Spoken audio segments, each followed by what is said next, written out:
Hello, everyone, and welcome to week one of our Research Integrity in Practice module. This week, we begin by focusing on two of the most fundamental principles in research: honesty and rigor.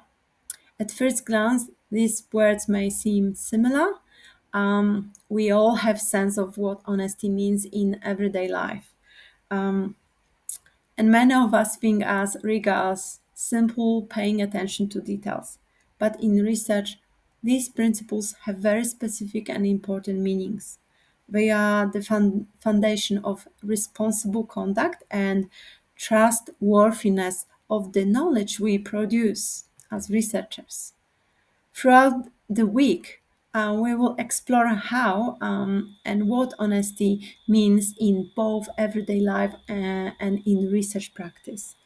We will also learn how honesty shapes the way we design, conduct, and report our work. And let's try to understand what it means to approach research with rigor, paying attention to details, using robust methods, and managing bias effectively.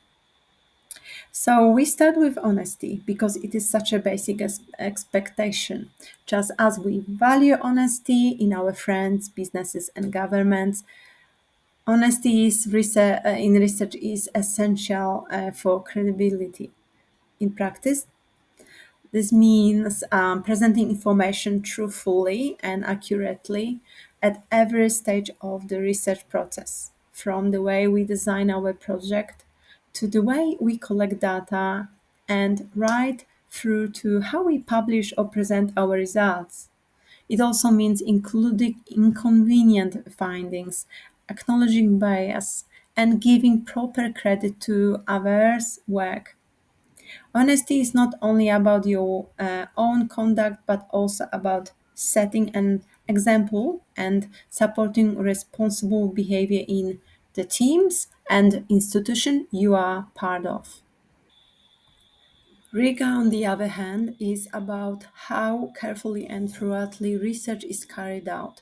Riga asks us to use methods that are strong enough to answer our questions, to keep carefully records of what we are doing, and to manage or acknowledge bias whenever it arises. Sometimes that may mean going back and revising a methodology when it turns out not to be as strong as you thought.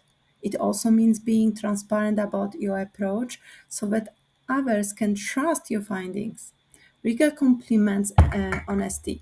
One without the other is never enough. This means you will have a chance to reflect on what these ideas look like in your own practice. You will explore an everyday example of honesty and discuss why it matters so much when public trust is broken.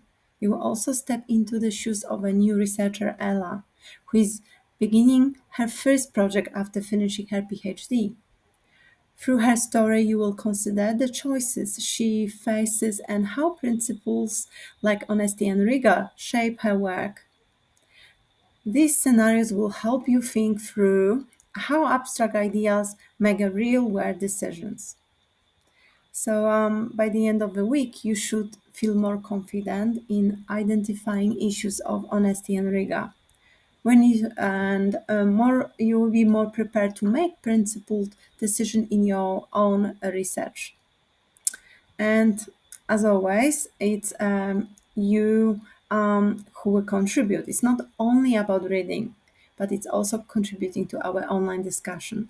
Please take the time to uh, read other thoughts and respond to others. Sharing your perspectives, it's very important for their development, also for you to test your and strengthen your own ideas. So let's begin. I look forward together with Imogen to hearing your reflection and seeing how you connect the principles of honesty and rigor to your own experiences as a researcher.